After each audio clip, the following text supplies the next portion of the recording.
On the 16th of April 2018, nations converged on Africa's largest black nation to discuss sustainable ways of tackling insecurity in the African region.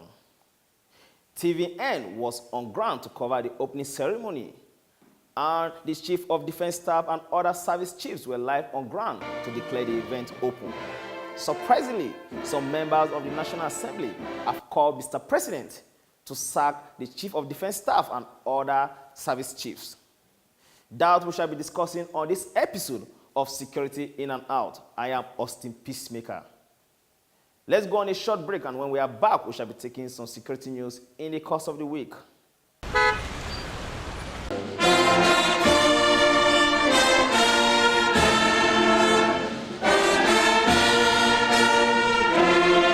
In a bid to find sustainable solutions to African security challenges and to promote global alliance against terrorism, 60 countries' army officers have converged in Nigeria for the 2018 African Land Forces Summit. The summit, with the theme Unity in Strength Combating African Security Challenges, is organized by the U.S. Army African Command in partnership with the Nigerian Army to forge common approach to combating transnational crimes and also promote peace and security in the African region. The 6th Africa Land Forces Summit being opened today is aimed at achieving a grand strategy for Africa and our allies. As we release the ambience of Nigeria and look forward to exciting deliberations of the 6th African Land Forces Summit, it is gratifying to recall that the 5th African Land Forces Summit 2017, held at Lilongwe in Malawi, provided an avenue for the United States Army Africa and other partners to collaborate and address African security problems. We face complex, ever-evolving threats across the continent, from the rise of terrorist networks to the growing problems created by changes in the world's climate. Recognizing that no single country can address these challenges alone, alliances and partnerships have emerged. From the 6 Amazon countries fighting alongside Somali units to defeat al-Shabaab, to the combined efforts of Senegal, Nigeria, Ghana, Mali, and Togo to ensure a peaceful handover of power in the Gambia last year. It is our hope that through events such as this summit, we can forge communications today that will allow for continued such shared efforts in the future. The many regional partnerships we have across the continent are critically important to the security in Africa, which contributes to the security throughout the world. The U.S. Army is proud to join in security partnerships exercised with many of the nations. The U.S. Army and the United States is committed to working alongside our African allies and partners to strengthen our collective response to the challenges that we face today. While opening the ceremony, the Chief of Defense Staff, General Gabriel Olonishaki, stated that the Nigerian Army stands in a good position to share its experience with other African armies in the fight against terrorism and other violent extremism.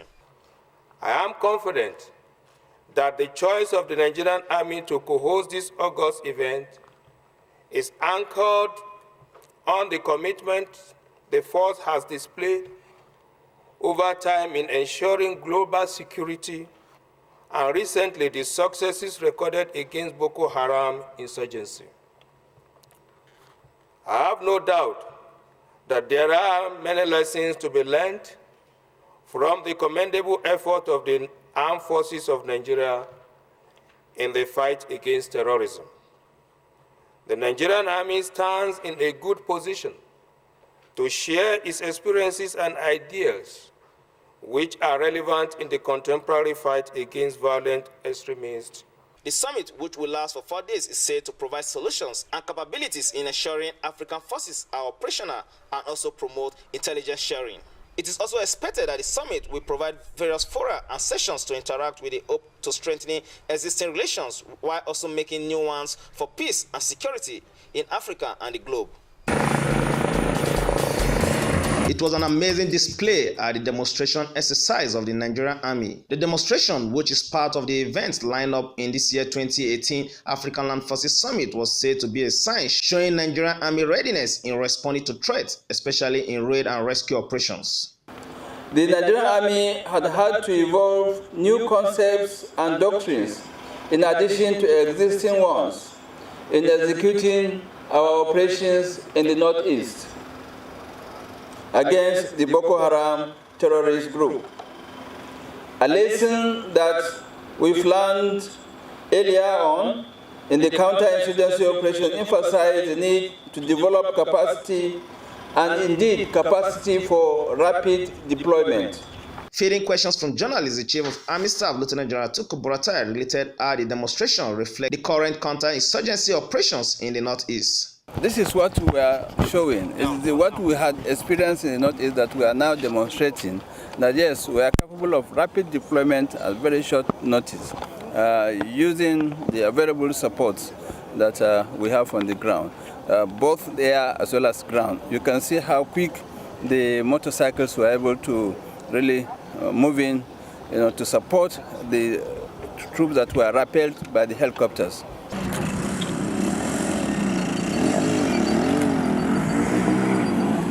Today's demonstration at the African Land Forces Summit has truly shown Nigeria's Army's capabilities and capacity in dealing with external threats and also other violent extremism that threaten our national unity. Austin Peacemaker Inaide, TVN News.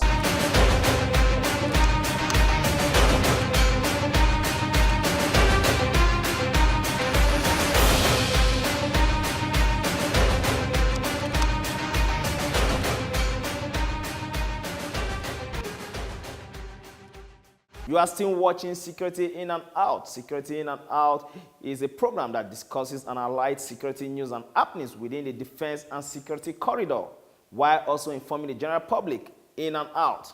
As I said earlier, today we shall be looking at the call for the sack of the Chief of Defense Staff and other service chiefs.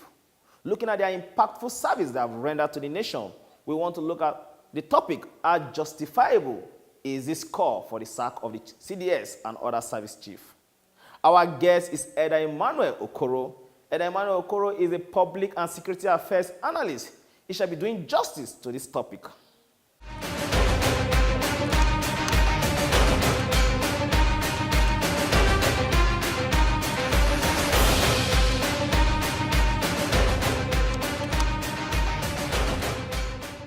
My name is Elder Emmanuel Okoro. I am a public relations consultant. Okay, looking at the level of services these security chiefs have rendered to the country so far, especially under this administration, will you then say that the call by some members of the National Assembly that they should sack, will you say it's justifiable? No, it's their opinion. The opinion is that of the national members of the National Assembly. However, they have no such power to sack any of the security chiefs. Yeah, they're calling Mr. President. Yes, the security. Is it justifiable? No, you cannot justify it because number one, it is clear to us that we have a major security problem. As a country? Yeah, as a nation. Those four men, they don't have all the control of information and intelligence.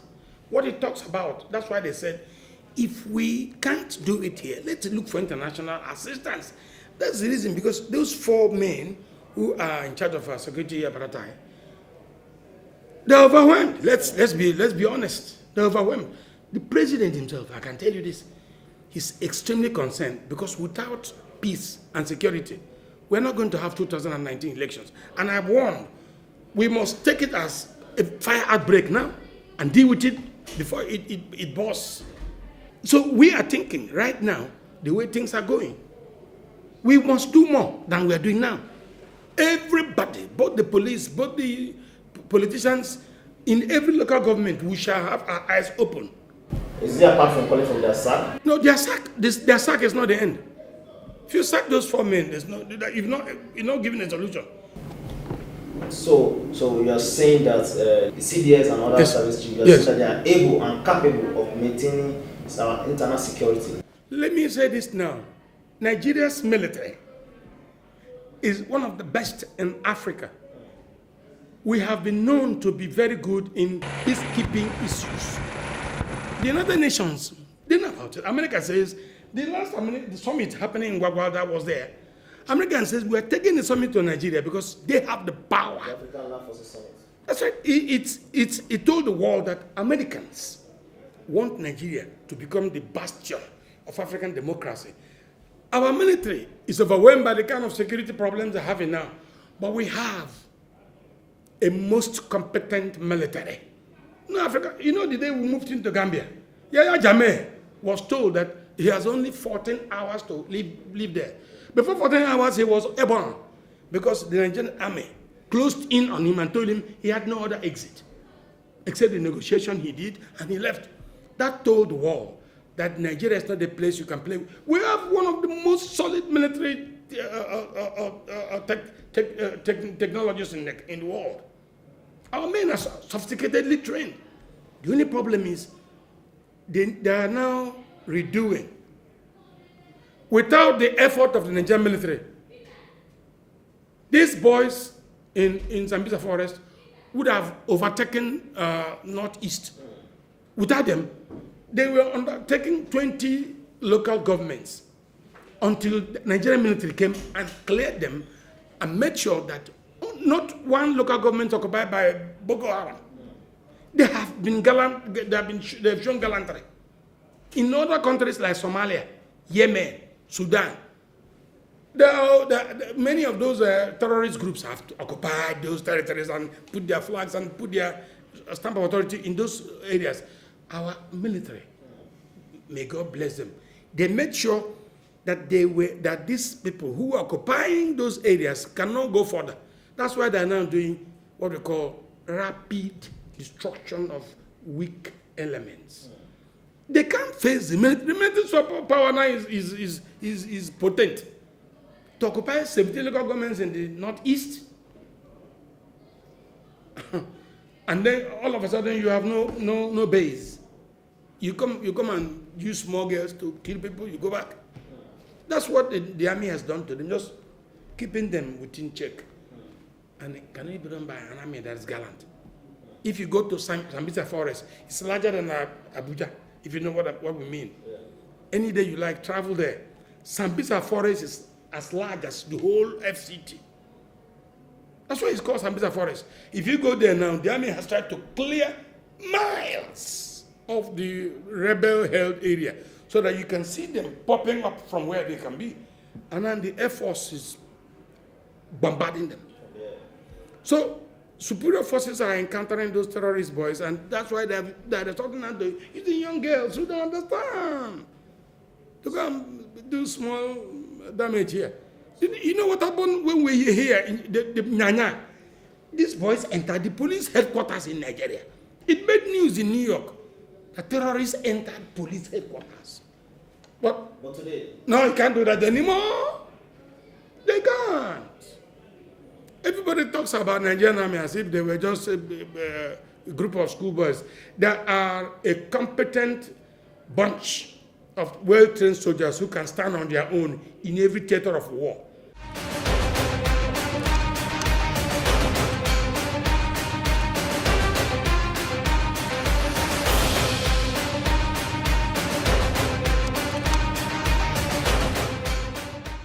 You have heard it all from Elder Emmanuel Okoro, doing justice to the topic. How justifiable is the call for the sack of the CDS and other service chiefs, looking at the impactful services they have rendered to the nation. As Nigerians, it's time for us to reflect on our priorities and what we need to do at the right time. That is how we call it a wrap on this episode of the program, Security In and Out. I am Austin Peacemaker. Do stay out of trouble. Security is first and always, and a speech is not free speech.